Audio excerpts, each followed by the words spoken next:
किसान, बदलते भारत की शान।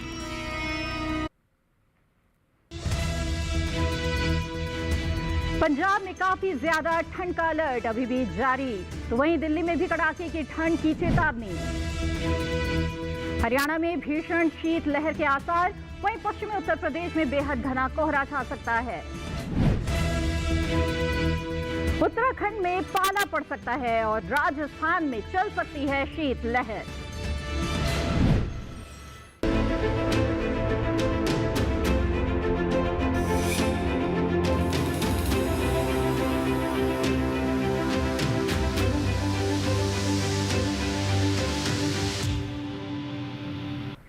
नमस्कार, आप देख रहे हैं दूरदर्शन किसान। मैं हूं मोनालिसा। स्वागत है आप सभी का मौसम खबर में। मौसम खबर में हम आपको बताते हैं मौसम पूर्वानुमान, पर्यटन पूर्वानुमान के बारे में, साथ ही मौसम के लिहाज से खेती किसानी की भी बात होती है। तो आइए जान लेते हैं इस वक्त की चेतावनी किस तरह की जारी की गई है भारत मौसम विज्ञान विभाग की तरफ से। देश के वो कौन से हिस्से हैं जहां पर मौसम के लिहाज से आपको सतर्क रहने की जरूरत है, और इस जानकारी के लिए आइए चलते हैं हमारी AI एंकर भूमि के पास। जी मोनालिसा, जैसा कि देश के ज्यादातर राज्यों में तापमान कम हो रहा है, जिससे ठंड लगातार बढ़ रही है, बल्कि कई राज्यों में शीतलहर भी चल रही है। मौसम विभाग ने बहुत सी जगहों और कुछ राज्यों के लिए अलर्ट भी जारी किया है। उन क्षेत्रों की जानकारी लेते हैं जहां सतर्क रहें। पंजाब में कहीं कहीं भीषण शीतलहर और घने से घना कोहरा छाया रह सकता है। किसानों को सलाह है कि गेहूं और प्याज की बुवाई समय पर पूरी कर लें। हरियाणा में भी कहीं कहीं भीषण शीतलहर और घने से घना कोहरा रहने की संभावना है। यहाँ किसानों को सरसों की फसल की हल्की सिंचाई करने की सलाह दी जाती है। दिल्ली में कहीं कहीं भीषण शीतलहर के साथ घने से घना कोहरा रह सकता है। किसानों को चाहिए कि टमाटर की फसल को झुलसा रोग से बचाने के उपाय कर लें। अब उन क्षेत्रों की जानकारी लेते हैं जहां नजर बनाए रखें। हिमाचल प्रदेश में कहीं कहीं शीतलहर और घना कोहरा बना रह सकता है। यहाँ किसानों को फसलों को फंगल बीमारियों से बचाने के उपाय करने चाहिए। उत्तराखंड में कहीं कहीं ठंडा दिन, घना कोहरा और पाले की स्थिति बन सकती है। किसानों को सलाह है कि फसलों और सब्जियों को पाले से बचाने के उपाय कर लें। पश्चिमी उत्तर प्रदेश में कहीं कहीं घने से घना कोहरा छाया रह सकता है। यहाँ फसलों को ठंड से बचाने के आवश्यक उपाय करने की जरूरत है। झारखंड में कहीं कहीं शीतलहर चलने की संभावना है। किसानों को खेतों में उचित जल निकासी की व्यवस्था बनाए रखने की सलाह दी जाती है। ओडिशा में कहीं कहीं शीतलहर और घना कोहरा रह सकता है। यहाँ फसलों को ठंड से बचाव के उपाय करें। राजस्थान में कहीं कहीं शीतलहर की स्थिति बन सकती है। किसानों को गेहूं की फसल की हल्की सिंचाई करने की सलाह दी जाती है। तो मोनालिसा, ये था आज का मौसम अलर्ट। धन्यवाद भूमि इन अहम जानकारियों के लिए। तो जाना आपने कि देश के वो कौन से हिस्से हैं जहां पर शीतलहर चल सकती है या फिर कोहरा पड़ सकता है, और किसानों को किस तरह से इन बातों का ध्यान रखना चाहिए। बहरहाल आइए अब मौसम खबर में आगे बढ़ते हैं और नजर डाल लेते हैं मौसम पूर्वानुमान पर। आइए देखते हैं आने वाले 24 से 48 घंटों के दौरान देश के वो कौन से हिस्से हैं जहां पर बारिश हो सकती है और कहां कहां पर मौसम साफ रहने वाला है। उत्तर भारत से यहां पर सबसे पहले हम शुरुआत करेंगे। तो जम्मू कश्मीर, लद्दाख, हिमाचल प्रदेश, उत्तराखंड जैसे जो पहाड़ी इलाके हैं, यहां पर बिल्कुल साफ मौसम मिलने वाला है। वहीं पंजाब, हरियाणा, दिल्ली हो, साथ ही पश्चिमी और पूर्वी उत्तर प्रदेश, तो यहां पर भी बारिश के आसार फिलहाल नजर नहीं आ रहे हैं। यानी कि पूरे उत्तर भारत में ही बारिश की संभावना इस वक्त नहीं है। मौसम साफ रहने वाला है बारिश के लिहाज से। तो यहां पर जो किसान हैं वो तमाम जो कृषि कार्य हैं वो इस वक्त कर सकते हैं। जिस तरह के समसामयिक कार्य उन्हें करने हैं, निराई गुड़ाई कर सकते हैं, बुआई भी अगर आप करना चाहते हैं तो फिर आप उसका भी ध्यान रख सकते हैं। आगे बढ़ते हैं, पूर्वी भारत और पूर्व उत्तर भारत का रुख करते हैं। बिहार, झारखंड, ओडिशा, गांगे, पश्चिम बंगाल, इसके साथ ही उप हिमालय, पश्चिम बंगाल और सिक्किम में भी मौसम साफ रहेगा। साथ ही अरुणाचल प्रदेश, असम, मेघालय, नागालैंड, मणिपुर, मिजोरम और त्रिपुरा में भी बारिश की संभावना फिलहाल नजर नहीं आ रही है। यहां पर भी मौसम साफ रहने वाला है। तो किसानों के लिए यहां पर भी अनुकूल परिस्थितियां बन रही है। लेकिन आपको इस बात का ध्यान भी जरूर रखना है कि शीतलहर तो नहीं चलने वाली है, पाला पड़ने की आशंका तो नहीं है।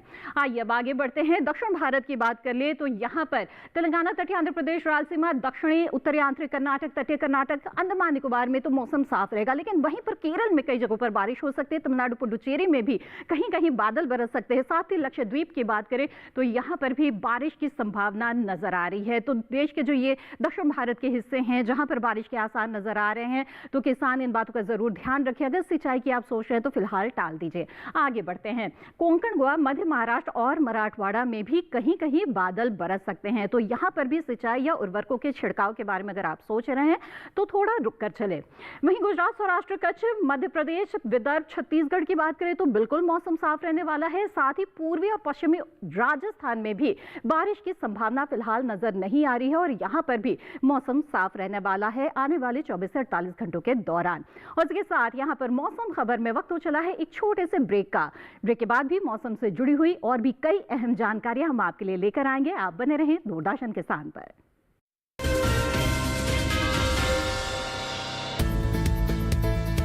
किस फसल की क्या है चाल, किस मंडी का क्या है हाल, उतरते चढ़ते भाव का असर,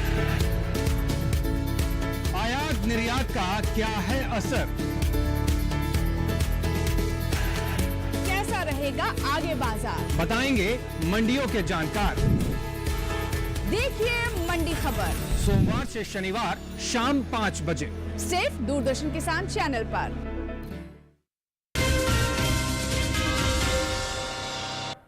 ब्रेक के बाद आप सभी का फिर से स्वागत है। आप देख रहे हैं मौसम खबर।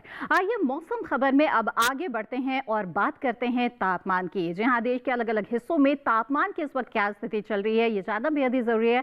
खासतौर पर न्यूनतम और अधिकतम तापमान का हाल हम आपको बताते हैं इस खास सेगमेंट में। तो आइए जान लेते हैं कि तापमान में इस वक्त किस तरह के बदलाव दिख रहे हैं देश के किन हिस्सों में। जम्मू कश्मीर, लद्दाख, हिमाचल प्रदेश, इसके साथ ही पंजाब, हरियाणा, दिल्ली, पश्चिमी और पूर्वी उत्तर प्रदेश और पूर्वी और पश्चिमी राजस्थान की बात करें तो सामान्य से 1.6 से 3 डिग्री सेल्सियस कम न्यूनतम तापमान यहां पर दर्ज हुआ है। यानी कि लगभग पूरे उत्तर भारत में ही जो रात का तापमान है उसमें गिरावट इस वक्त दर्ज हुई है। इसके साथ ही बिहार, झारखंड, ओडिशा, गांगेय, पश्चिम बंगाल की बात करें, साथ ही पूर्वी मध्य प्रदेश, छत्तीसगढ़ की, तो यहां पर भी आपको बता दें कि जो न्यूनतम तापमान है वहां पर सामान्य से ये 1.6 से 3 डिग्री सेल्सियस ज्यादा दर्ज हुआ।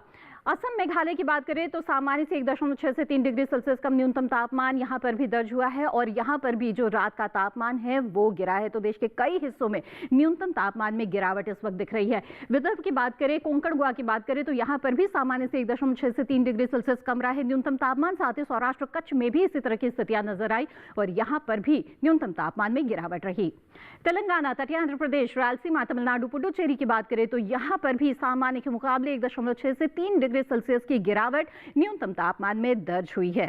तो देश के वो हिस्से हैं जहां पर जो रात का तापमान है वो काफी गिर रहा है और न्यूनतम तापमान में गिरावट दर्ज हो रही है। अंडमान निकोबार द्वीप समूह में भी इसी तरह के हालात है और यहां पर भी सामान्य के मुकाबले 1.6 से 3 डिग्री सेल्सियस की गिरावट न्यूनतम तापमान में रही है। आगे बढ़ते हैं, बता दें आपको कि पंजाब के बलवाल, सौखरी में 0 डिग्री सेल्सियस रहा है न्यूनतम तापमान। ये मैदानी इलाकों में सबसे कम तापमान है जो दर्ज हुआ है। तो जाना अपने न्यूनतम तापमान की स्थिति के बारे में। अब अधिकतम तापमान की बात करते हैं तो पंजाब में सामान्य से 5.3 से 5 से 3.1 डिग्री सेल्सियस कम अधिकतम तापमान जो है वो दर्ज हुआ है। यानी कि जो दिन का तापमान है उसमें भी गिरावट यहाँ पर दिख रही है। और इसके अलावा केरल के कोट्टायम में 35.6 डिग्री सेल्सियस रहा है अधिकतम तापमान। मैदानी इलाकों में ये सबसे ज्यादा तापमान है। तो जाना आपने मैदानी इलाकों में सबसे ज्यादा और कम तापमान की स्थिति कहाँ कहाँ रही है और वो कौन से हिस्से हैं जहां पर सामान्य के मुकाबले तापमान में गिरावट इस वक्त दिख रही है, फिर चाहे वो अधिकतम तापमान हो या फिर न्यूनतम तापमान। आइए मौसम खबर में आगे बढ़ते हैं और देश के सभी अलग अलग शहरों पर निगाह डालते हैं और देखते हैं कि यहाँ पर तापमान का क्या हाल रहा।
जी हाँ, तो देश भर के तापमान की स्थिति का जायजा हमने ले लिया और इसी के साथ मौसम खबर में रुकेंगे एक और छोटे से ब्रेक के लिए। आगे हम जानेंगे वायु गुणवत्ता के बारे में, साथ ही पर्यटन पूर्वानुमान की भी होगी बात और मौसम के लिहाज से खेती किसानी के कुछ नुस्खे भी जानेंगे वैज्ञानिक से। रुकते हैं एक और छोटे से ब्रेक के लिए, बने रहे दूरदर्शन किसान पर।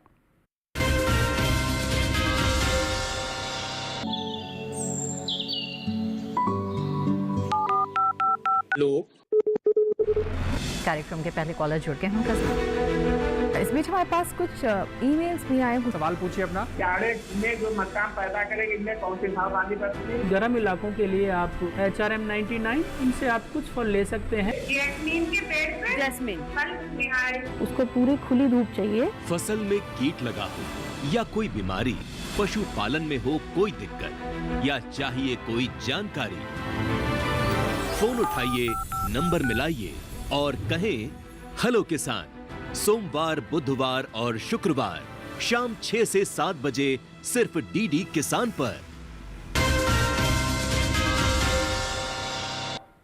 ब्रेक के बाद आप सभी का फिर से स्वागत है। आप देख रहे हैं मौसम खबर। आइए मौसम खबर में अब आगे बढ़ते हैं और जानते हैं वायु की गुणवत्ता के बारे में। एयर क्वालिटी इंडेक्स यानी कि वायु गुणवत्ता सूचकांक के आधार पर हमें ये जानकारी मिलती है कि आपके शहर की हवा कैसी है। और इस जानकारी के लिए आइए रुक करते हैं हमारी AI एंकर भूमि का। जी मोनालिसा, नजर डालते हैं देश के बड़े शहरों की वायु गुणवत्ता पर। सबसे पहले बात करते हैं दिल्ली की, जहां वायु गुणवत्ता अधिक खराब रही। यहां गुणवत्ता सूचकांक 360 दर्ज किया गया। पुणे की वायु गुणवत्ता औसत की श्रेणी में रही। यहां वायु गुणवत्ता सूचकांक 161 दर्ज हुआ। मुंबई की बात करें तो यहां की वायु गुणवत्ता औसत की श्रेणी में रही। मुंबई में वायु गुणवत्ता सूचकांक 114 रहा। कोलकाता में वायु गुणवत्ता सूचकांक 129 दर्ज किया गया, जो औसत की श्रेणी में है। बेंगलुरु में वायु गुणवत्ता सूचकांक 82 दर्ज किया गया, जो संतोषजनक श्रेणी में आता है। लखनऊ में वायु की गुणवत्ता औसत रही। यहां वायु गुणवत्ता सूचकांक 196 दर्ज हुआ। पटना में वायु गुणवत्ता सूचकांक 144 रहा, जो कि औसत की श्रेणी में ही है। उधर हैदराबाद में वायु गुणवत्ता सूचकांक 80 रहा, जो कि संतोषजनक की ही श्रेणी में आता है। अहमदाबाद में भी वायु की गुणवत्ता औसत रही। यहां वायु गुणवत्ता सूचकांक 140 दर्ज किया गया। धन्यवाद भूमि इस अहम जानकारी के लिए। आइए अब मौसम खबर में आगे बढ़ते हैं और जान लेते हैं कि पर्यटक स्थलों पर जाने का अगर आप प्लान बना रहे हैं तो आपको कैसा मौसम मिल सकता है आने वाले 4 दिनों के दौरान। तो इस खास सेगमेंट पर्यटन पूर्वानुमान में बताएंगे आपको पर्यटक स्थलों के बारे में और देखेंगे कि आने वाले 4 दिनों के दौरान किस तरह का मौसम आपको मिल सकता है, क्या आपको जाना चाहिए या नहीं।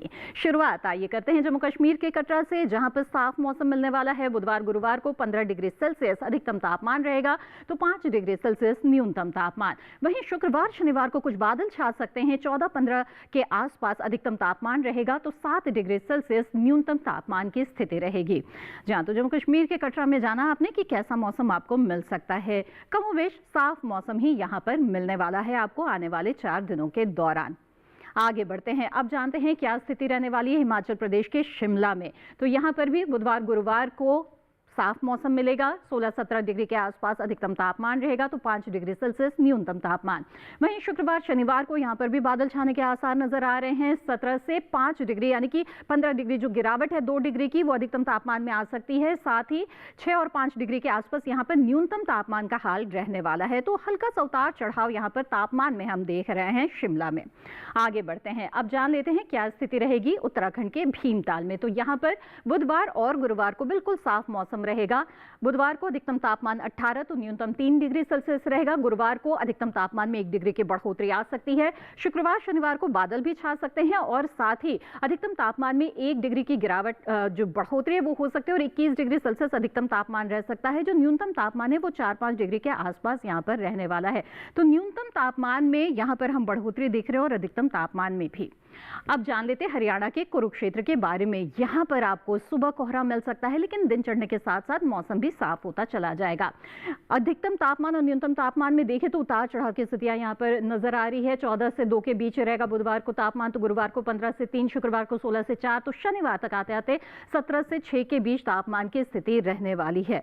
तो देख रहे हैं यहाँ पर कि तापमान में खासतौर पर जो अधिकतम तापमान का हाल यहाँ पर देख रहे हैं कि उसमें भी लगातार बढ़ोतरी है, न्यूनतम तापमान में भी। आगे बढ़ते हैं, क्या स्थिति है मथुरा में देख लेते हैं। उत्तर प्रदेश के मथुरा का अगर आप प्लान बना रहे हैं तो यहाँ पर सुबह आपको कोहरा मिल सकता है, लेकिन दिन चढ़ने के साथ ही मौसम साफ होता चला जाएगा। बुधवार को 19 से 7 के बीच तापमान की स्थिति रहेगी, गुरुवार को 20 से 6। वहीं शुक्रवार की बात करें तो 19 से 6 फिर से तापमान में गिरावट, और शनिवार को 19 से 7 के बीच तापमान की स्थिति रह सकती है। तो 1 डिग्री का उतार चढ़ाव यहाँ पर तापमान में आ सकता है। तो बहुत ज्यादा उलटफेर नहीं है तापमान में, और साथ ही मौसम भी कमोबेश आपको खुला हुआ ही मिलने वाला है।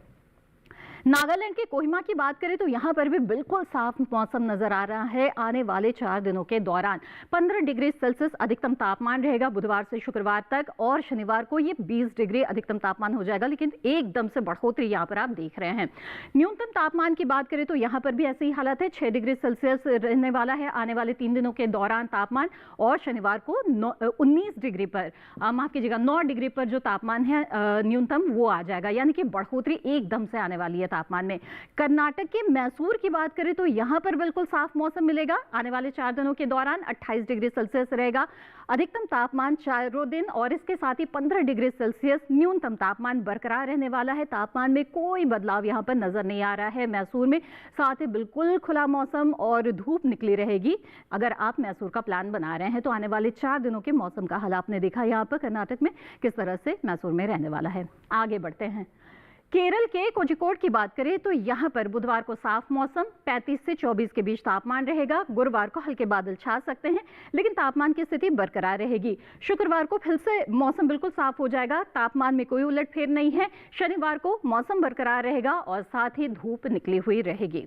तो कोझिकोड में भी आपने जाना कि किस तरह से यहाँ पर मौसम रहने वाला है, और खासतौर पर तापमान में कोई उतार चढ़ाव की स्थिति नहीं है।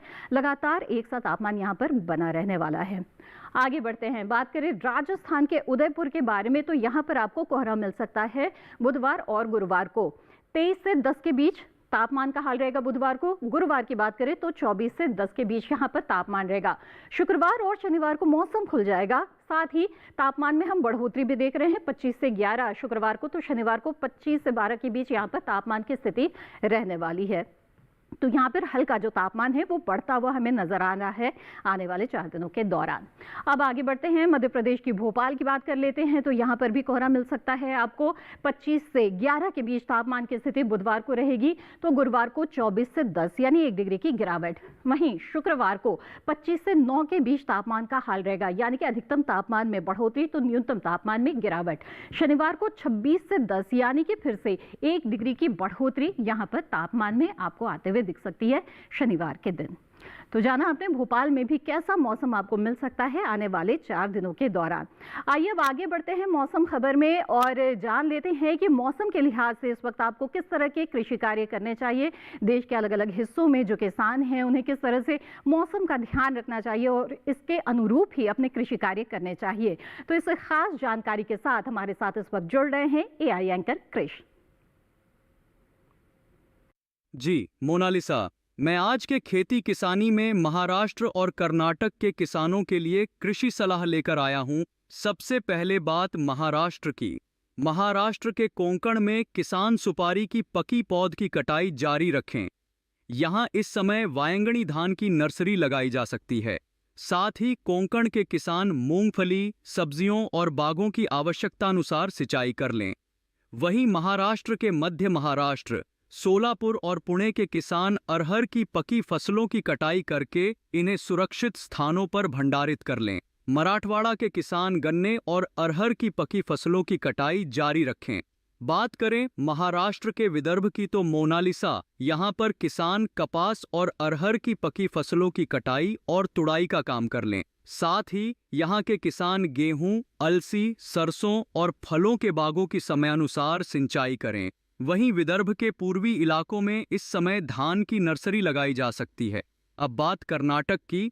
यहाँ के उत्तरी हिस्सों के किसान कपास की पकी फसलों की तुड़ाई जारी रखें। साथ ही यहाँ के किसान अरहर की पकी फसलों की कटाई भी कर लें।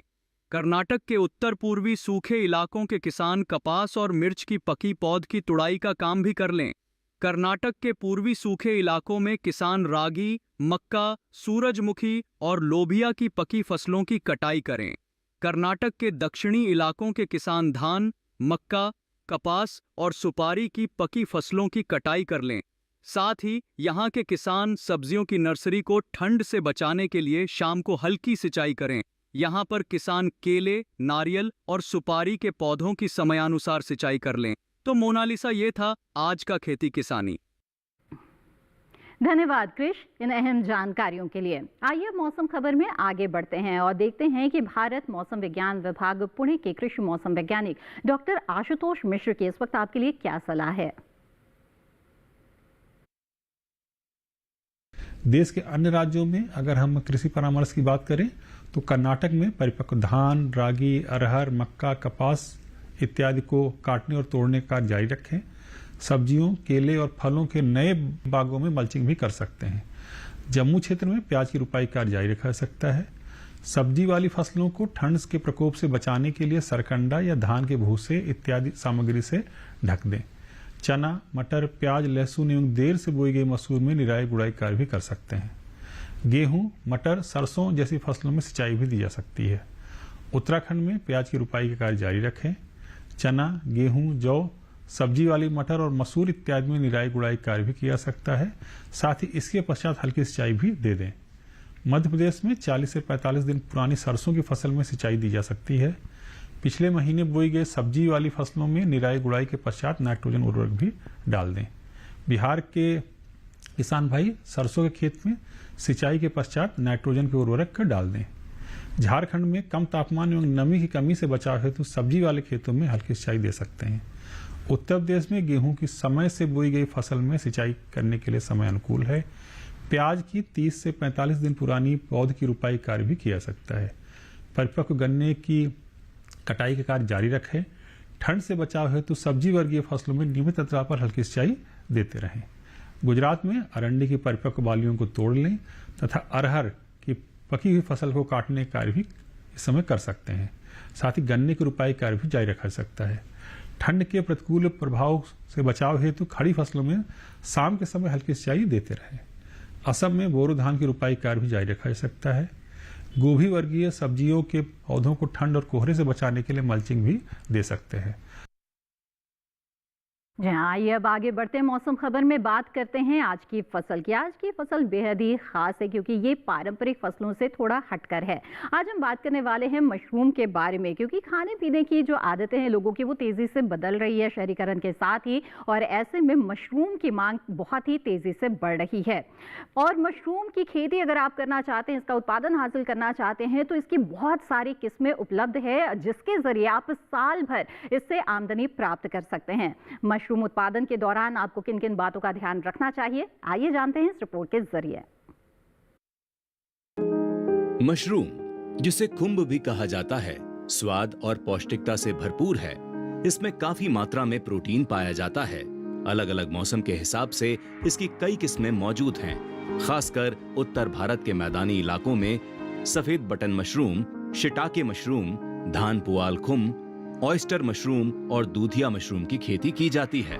अलग अलग किस्मों के कारण ही अब साल भर मशरूम की पैदावार संभव हो पाई है। एक रोचक बात यह है कि गर्मी के मौसम में पैदा होने वाला दूधिया मशरूम भारत की ही देन है। दूधिया मशरूम को फरवरी से अप्रैल तक बोया जा सकता है। इसके अलावा शिटाके मशरूम को सितंबर से फरवरी के बीच बोया जा सकता है। ऑयस्टर को ढींगरी मशरूम भी कहा जाता है। इसकी खेती लगभग पूरे साल की जा सकती है। मशरूम की बुआई के लिए कंपोस्ट तैयार किया जाता है। कंपोस्ट गेहूं के भूसे या धान के पुआल, गेहूं या धान के चोकर, ammonium sulphate, urea, potash, gypsum और शीरे से तैयार किया जाता है। भूसा 1 साल से अधिक पुराना और बारिश में भीगा नहीं होना चाहिए। इस तरह तैयार कंपोस्ट की 8 से 10 इंच की परत ट्रे या थैलियों में भर दी जाती है। बटन मशरूम के कवक जाल की वृद्धि के लिए 22 से 25 डिग्री का तापमान और 80 से 85% नमी होनी चाहिए।